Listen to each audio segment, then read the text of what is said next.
What's good, y'all? It's the GOAT. It's me, whatever y'all want to call me. But it's Rondo. We back with another video. And as you can see by the title of the video, we are going to be talking about a story. We're going to be doing a story time. And y'all thinking, Dylan, story time again? You already did one. Bro, I have so many stories. I have to tell them all. Who am I going to tell? My therapist? No, I actually got to see her in 2 days. In 2 days, I got to see her soon. So, you know what I'm saying? But yeah, so we are here. This is going to be the story time on the time that I don't know how I'm gonna title it, but basically it was an experience with like a laced crackhead who attacked my coworker, who threatened and attacked my coworker. I still gotta figure out the title. I don't know right now. I'm bored. I just gotta get this off my chest before I forget again. All right. So y'all know how y'all. Without further ado, let's get in to the video. Yeah, this is the track car. I'ma spin it and burn on the asphalt. Give a fuck with that motherfucking bitch not. Well, you know they shit get took off. I just got on my shit, then I took. So this takes place. This play takes place first semester of my second. This takes place second semester of my sophomore year of college. For the first semester, I applied to my dorm too late, and I applied to an apartment, and I fell through. So basically, I was without housing for a full semester, right? So I was like, damn, I need a job. I can't keep being broke.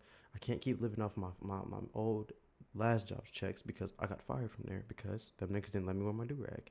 Give me 1,000 likes, and I'll tell you all the explanation on what happened with that and why I quit. But anyways, that's not important.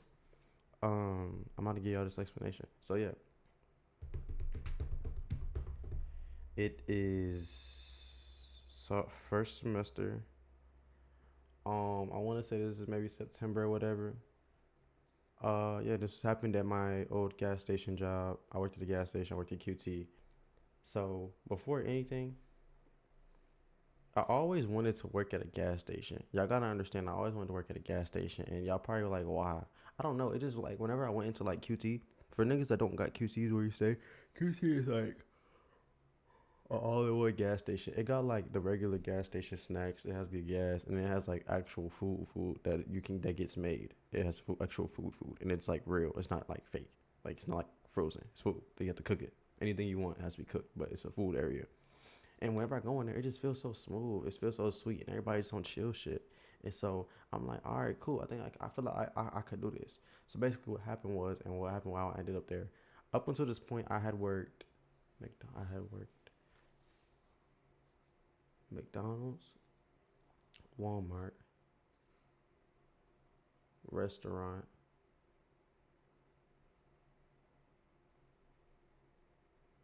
Amazon, McDonald's. So I worked five. I think I'm missing one. So 5 to 6 jobs at this point. I was working 5 to 6 jobs at this point. And I was like, okay, I'm tired of fast food. I need a break from fast food. I'm tired of like, I don't know if I want to go back into retail yet. I don't know what I want to do, but I need money. I need it fast. So I remember I've applied to QT like 3 times and they never fuck with me for some reason. What's up? Let's have a little tangent. What's up with jobs and how like the job market is supposed to be like so high and people need jobs so much. There's millions and hundreds and thousands and damn near millions of different jobs.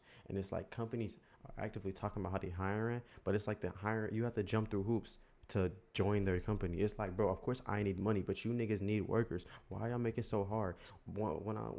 Fun fact, on God, anybody that was around me, you can ask them. When I was working at Walmart, I had to, when I applied, I had to call for like 3 weeks straight and be like, hey, is the hiring manager here? And I would go up there. Like, I have to go through loops and holes. I got to call them every morning. Okay, cool. I got to go up there. Okay, they're not here. Like, I had to talk to the hiring manager multiple times. I had to ask every single different hiring manager for them to fuck with me. It's like, you guys have full-on positions that are filled that is made for the whole purpose of hiring, but you niggas don't hire. It don't make no sense to me, bro.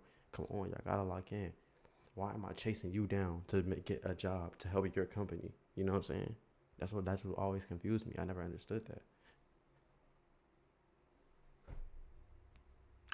I ain't gonna lie, but nah, that just blew me.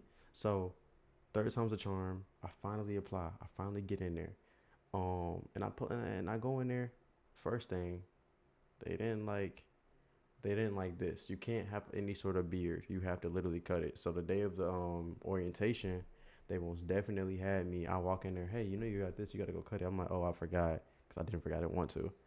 I most definitely. They said, okay, here's like $5. Well, not even. Oh, not here's $5. They said, okay, there's a QT up the street. Get you a razor, cut that, and come back. I'm black. Black folks don't use razors. We use actual clippers. Black razors will cause ingrown hairs. Don't do that. So I had to go to the Walmart. I had to drive my ass up to a Walmart, go in the bathroom, buy a pair of clippers, and cut my hair, cut my chin hair. I wasted $18.67. I wasted $18.67. $18. I did that bullshit. I wasted that much money on that shit. Yes. Anyways, that's not important. Anyways, I go back in there. I come back. They weren't obviously annoyed because, you know, I was gone. They knew what was happening. And I went in there. I just don't understand. What's up with these jobs and their orientations being 9 hours long? And yeah, I get paid. I get it. So I have to be there. But it's like, come on. You niggas taking this shit serious like we actually care. Like, you niggas genuinely be thinking we be caring about these orientations. I remember at McDonald's, I did like an 8-hour orientation. We just sat in one room for 8 hours. And we just sat there and looked at things. And just like QT, we sat in the room. We had a small little 10-minute break, which was cool. And we just sat there and we just watched. And I was falling asleep. And when the nigga had woke me up and I almost punched him because don't embarrass me like that in front of these people. But that's not important anyways. I end up getting there. I get the job. We get the orientation. With me, okay, so I'm not going to, if y'all find this out somehow, you niggas are psychopaths. But basically, the home I stayed at was at a family member's house. The QT I was being sent to, no. The new hires that were getting hired there, they were going to get sent to a QT that's being built within like a month of when I would start at the location. So they were like, all right, for you, you're going to be at a training location. Every QT worker gets a training location, then they get their real location. Me, I got a training location, I got a filler location, I got my real location. The training location, I was there for about, I only worked weekends.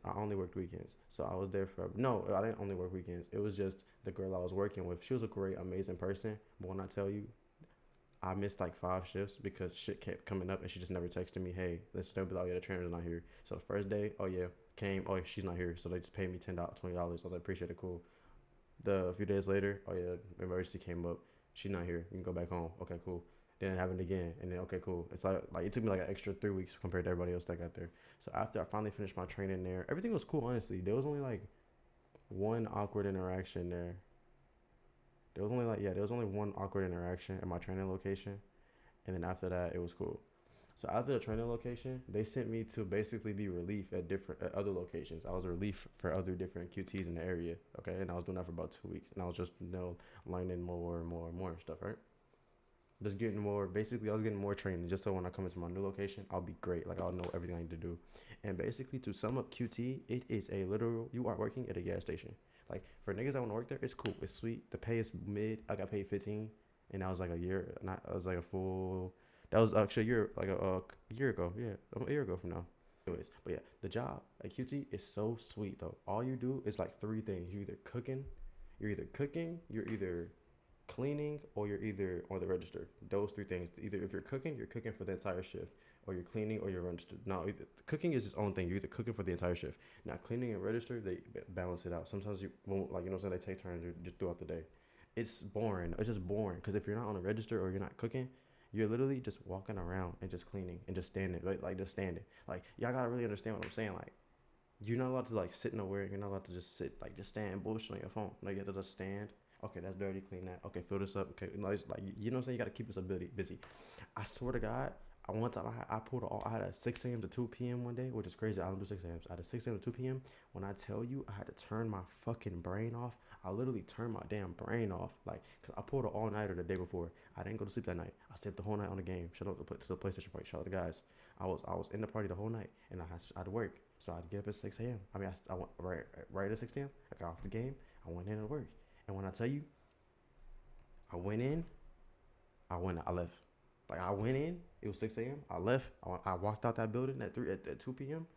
my brain literally had to auto turn off like a coping mechanism. I don't remember that day at all. I swear to God, I don't remember that day. I don't remember what happened. I don't remember who I talked to. I don't remember what food I ate. You have to, bro. You to survive in these companies that just don't allow happiness. You have to turn your brain off, and that's what it did as a survival mechanism. Because if I didn't, I was gonna lose my mind because I didn't sleep that day. But anyways, yeah, like the job is just boring. It's just boring, but it's cool. Like it's boring though. Now let's get into the crazy part. Now, this takes place during training. All right? This takes place during training. I was able to be at different locations in the somewhat same area, but certain locations was closer to, lower income locations than others. You get what I'm saying? So one area was in a semi. It wasn't a low income area, but it was a few minutes from a low. Like it was close to a low income area, which means poverty. The poverty rate's pretty high. Like then you got the homeless. Then you from poverty to homelessness, and homelessness to drug addicts. Like all of those people, like it started to mesh that type of shit. So they would drift over from that area into the area that I worked at, the one QT. I worked in there. And so let me break it down. It happened a couple times. It would be small things. It would be small little interactions. You get what I'm saying? It would be small interactions. Like boom, for example, one day I'm chilling. One day I'm working or whatever. Crackhead comes in. Let me not call him a crackhead because yes, these people are on drugs. Let me chill. A homeless person comes in. He steals a bag of chips, run out. He hit. We're not allowed to chase folks, so we didn't really do all that. Shawty did was say, "Excuse me," hit him with the straight. What's that 17-year-old name? Ryan? Just straight juked her out the way, got up out of there, ran. You know what I'm saying? Another time, a homeless person arguing with my manager, blase. They was finna get into a whole thing. Cool, whatever. Now, now let me get into the real story because I've been here for a good minute. Now, I'm working there. I'm working with strictly women. There was one dude at that job. One dude at that location, and he was a cool guy though, but I'm just saying, I'm working with strictly women. So of course, women, they live a different life, you know what I'm saying, when it comes to different things, they experience different things, the way they're treated is different from men, obviously. Now, what that comes with is more men, more people are more willing to do things that they wouldn't really do with men, because I'm gonna be honest, men are scared of men. As much as men want to act like they're macho men, they're scared of men. Niggas have like a understanding of each other where it's like, I don't know where you could take this, so I'm not gonna take it there. You know what I'm saying? With girls, niggas can just be niggas. And when I niggas, I mean men, not niggas as in niggas. But men can be niggas, but niggas can't all be men. You know what I'm saying? So basically, that's what I'm saying. So obviously, there was more higher chances of bullshit happening just because niggas feel like they can get away with more nigga shit. You feel me? Anyways, though, so we in there. I'm with Shawty. I'm gonna call her Miss. I didn't do names aren't important. I'm gonna be honest. I'm gonna name my trainer. I'm gonna call her my trainer. And the other girl, I'm gonna call her Cynthia. I'm gonna call her Cynthia, my trainer. So Cynthia was our manager. She stood on business. She was cool. She was straight. She was cool. Brown skin with dreads, semi-tall. She ran a business, but she was more morning type. She was more morning type. When I was with the trainer, sometimes the trainer didn't have our manager there because the trainer was already running shit anyways. You know what I'm saying? Hold on. Yeah, so the trainer was so like good at her job. She was like low-key a manager and training type thing. Like she could run the store. And so that night, we chilling. She's training me on the register. It's just us two. We training. We doing our thingy thing. We chilling. I'm on there struggling, pressing buttons, figuring it out, and a guy walks in. Now, the guy is, I want to say 5'11", brown, dark skin. I think he was dark skin, about 5'11". He had a really, really big book bag on him, and he had like just technology everywhere. Like he was a modern, a homeless cyborg, a homeless version of cyborg, booyah ass nigga, you know what I'm saying? And so, for some reason, he walks in and he's sweating, like, he's perspiring like this. Yeah, perspiring, yes, I know, yes, I'm really tapped in with the books. I know what I be saying, like, it's, yeah. And so the nigga is just sweating. He's sweating, and I'm like, okay, he's one of them. But anyways, he walks in. I don't care about that job though. So he walk in on bullshit. I'm like, oh, whatever. So he walks in. He's sweating. He has his technology. He's walking around. Blase. Then after done walking around, he walks over to my trainer and says, looks at her for a second, and my trainer was like, "What's up?" He says, "Do you want my iPod?" Like he stares at her,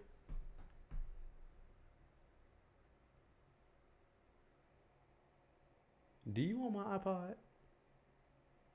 And then I'm just taken aback. And she's taken aback. And she's like, nah, I'm good. And he's like, no, I insist. I'm giving it to you for free. You should have it. And she's just like, nah, I'm okay. And he just keeps going. He just keeps going. Like, you should take it. Like, I'm giving it to you. You should have it. Here. And so I'm scanning badges. Like, I never said I'm the toughest nigga in the world, and I know my limits. I will lose a lot of fights. Don't worry. But I'm scanning. I'm peeping, like, cause the nigga obviously on bullshit. The nigga is like on, like, you could tell he on off some shit, genuinely, not even on no judging shit. He was off some shit. So I'm just looking at the nigga and I'm just like, I'm squaring him. I'm squaring him out. I'm scanning him, and so I'm just quiet though, cause I'm just. I mean, what I'm saying, I'm still new. Like, I'm a weekend, and about a weekend, I'm like 3 days, 3, 4, 5 days in. I don't remember how many, but like I'm still confused. So I'm saying, I'm scanning the badges. I'm just reading it, sizing bro up. She says, I don't want it. I'm okay. I'm cool. No, thank you. And so he says, oh, okay. He puts it in his pocket and he leaves.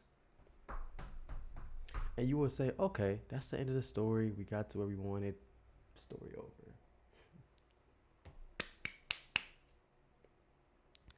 No. After 5 minutes, she was like, yeah, that was weird. He comes back in. And I look at her. I'm like,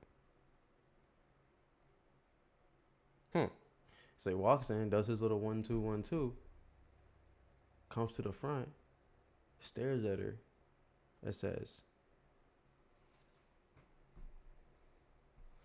you know, I want to apologize. And she says, for what? He says, when I came in here, I judged you. I thought you were a bitch. Your eye, like, when I looked into your eyes, I saw evil energy. You look like a bitch, like an evil bitch. And I know, I at that moment, the second the new NPC dialogue entered, I realized we're not in this location anymore. We're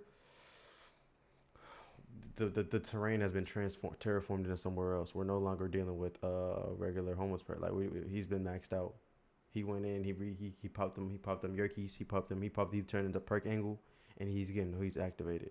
So, you know, it's like you gotta scope the scenery. You can't do too much, you can't do too little, because you do too little, the nigga gonna just fuck around. You do too much, he gonna start getting rabid and try to fight you. So now it's trying to, like, find that mean of that middle, that soft spot on how to get this nigga the fuck out of here. So she's just like, oh, okay. And so, yeah, he was like, yeah, I just want to apologize because, honestly, like, even now your eyes still look evil, and I still think you're a bitch, but I apologize for you know, thinking you were, because it was wrong. And he's creeping in. And so, luckily, on the belts that every company gets, you get belts. You get, like, company belt, like a belt that comes with the job, and with that belt, you one of the things is that you have, like, a button, a police button. Police scanner, police something button. It's like something I forget, but it's like a little button you press and it's an emergency. So niggas is leaning. Niggas know. Like, and it's like, basically there's like us, like the main headquarters of RQT in our area, in the Georgia area. There's like a room with all the cameras, and then you click that button, all the cameras come on. All the cameras turn to that location, and so once the cameras come on, whoever's in there supervising, they can say, okay, that was an accident, nothing's happening. Or they could say, okay, we need to get someone out there. This is interesting. So we knew, like, worst case scenario, all we got to do is hold down the fort until them cops come. Because we're in the area we're in, cops be moving everywhere. So it gets like that. So then he just like having this little hockey aura off of just staring her down and just like, and she was like, okay, so he's like, so you really don't want this iPod? And she says no. And so he leaves. And so then after he leaves, I was like, are you okay? Like, are you straight? And she's like, yeah, shit like that happens all the time. Like, the first time we were just saying that was weird. Second time she was like, yeah, shit like that happens all the time, honestly. Like, it's whatever. I'm used to it by now. And I was like, you sure? She was like, yeah, I'm cool. And for some reason, that was like the end. He left. But here, they didn't end there all the way. When we walked out, like, when I clocked out and we walked out, For some reason, the bag he had, the bag was on the floor, but like there's no trace of him anymore. The bag was just on the floor, gone. It was just sitting there, and he was gone. And like to that day, it just stood there. Like for some reason, people just leave shit at that gas station all the time. People leave the gas shit at that gas station all the fucking time, and I don't know, it was weird. But yeah, that was really it. Like, it was just a weird situation because like I had to describe him more. Like, he didn't do anything crazy, but I had to describe him more. Like, the nigga most definitely like sweating. I mean, he kept wiping his face. His hands were shaky. Like, he would just look like he was off. His eyes was bloodshot like these. And I got big ass eyes, like all that shit. But yeah, that was a crazy situation, crazy story. Honestly, God, I dropped on this flexing nigga. He from okay. But yeah, I'm gonna be back. Of course, appreciate y'all for coming and tuning in for day 6 of October. I'm gonna see y'all again tomorrow. You know what I'm saying? I'm about to get up out of here. Got work in a few. Gotta, you know what I'm saying, make the extra cheese up until this could be my main way to make cheese. And until then. I fell in love with the bitch. I fell in love with the bitch. She fell in love with the view. We kicking our feet while we chill at the wrist. Taking your love is a risk. Finding out trust don't exist.